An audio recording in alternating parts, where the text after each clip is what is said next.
Bonjour et bienvenue dans la rubrique podcast de Vision Times. Aujourd'hui, nous vous proposons une adaptation d'un article de Catherine Keller intitulé « Qui étaient les rois mages et que représentaient leurs cadeaux ?» Imaginez une nuit claire, il y a 2000 ans. Au-dessus des dunes de Judée, une étoile brille plus fort que les autres. En contrebas, une caravane s'arrête. Des hommes, vêtus d'étoffes riches et couverts de la poussière du voyage, mettent pied à terre. Nous connaissons tous cette image. Chaque année, après Noël, nous célébrons l'Épiphanie. Nous partageons la galette et nous plaçons dans la crèche 3 figurines majestueuses, les rois mages. Mais qui étaient vraiment ces hommes? S'agissait-il réellement de rois?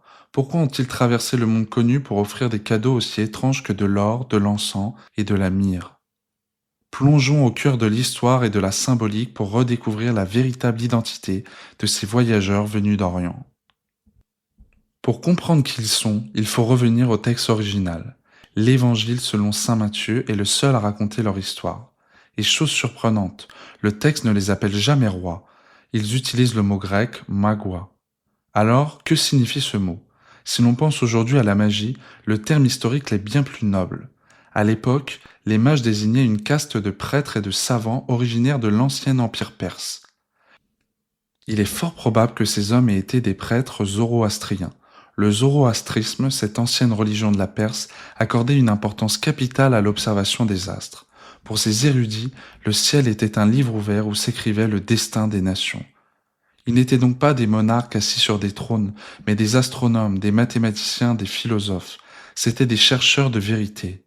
Lorsqu'ils ont vu cette nouvelle étoile ou cette conjonction planétaire exceptionnelle, ils n'y ont pas vu un simple phénomène physique, mais un signe divin, la naissance d'un être qui allait changer l'histoire.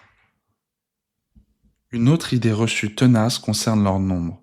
Étaient-ils vraiment 3? En réalité, l'Évangile ne le précise jamais. Ils auraient pu être 2, 12 ou toute une caravane. Si la tradition a retenu le chiffre 3, c'est par déduction, simplement parce qu'ils ont offert 3 types de cadeaux.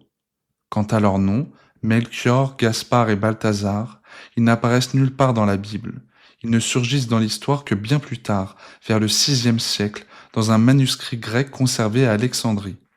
La tradition a fini par leur donner des visages pour représenter l'humanité dans sa diversité. Melchior, souvent représenté comme un vieillard à la barbe blanche, viendrait d'Europe ou de Perse. Gaspard, le plus jeune, représenterait l'Asie. Et Balthazar, souvent dépeint avec la peau noire, représenterait l'Afrique. Ensemble, ils symbolisent l'idée que le message de cet enfant concernait toutes les nations de la terre et tous les âges de la vie.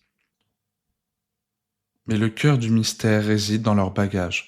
Pourquoi ces 3 présents spécifiques? Ce n'étaient pas des jouets pour un nouveau-né, mais des symboles d'une puissance prophétique. Le premier cadeau, c'est l'or. L'or est le métal des rois. Il ne s'altère jamais, il brille comme le soleil. En offrant de l'or, les mages reconnaissent la royauté de Jésus. Ils ne saluent pas un simple enfant pauvre dans une étable, mais un souverain dont le règne sera éternel. C'est un tribut matériel à un pouvoir spirituel. Le deuxième cadeau, c'est l'encens. L'encens est une résine aromatique utilisée dans les temples. Lorsqu'on le brûle, sa fumée monte vers le ciel, symbolisant la prière qui s'élève vers Dieu. En offrant de l'encens, les mages reconnaissent la divinité de l'enfant. Ils le désignent comme le grand prêtre, le pont entre le ciel et la terre. Et enfin, le troisième cadeau, le plus troublant, la myrrhe. La myrrhe est aussi une gomme résine parfumée, mais elle avait une utilité bien précise dans l'Antiquité. On l'utilisait pour embaumer les morts.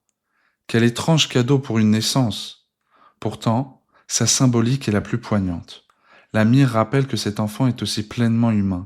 Elle annonce, dès le berceau, sa souffrance future et sa mort sacrificielle.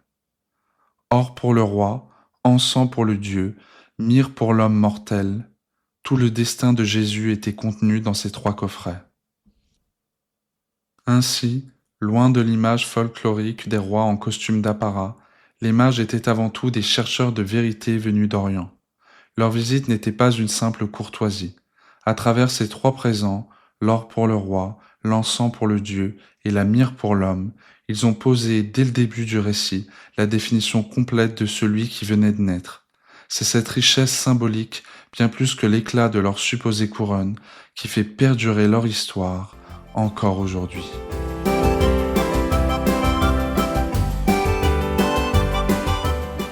Merci d'avoir écouté ce podcast et s'il vous a plu, n'hésitez pas à le partager. Je vous dis à bientôt sur le site visiontimes.fr. L'extrait de musique que vous avez écouté nous est gentiment offert par l'artiste Tony Chen, que vous pouvez retrouver sur YouTube.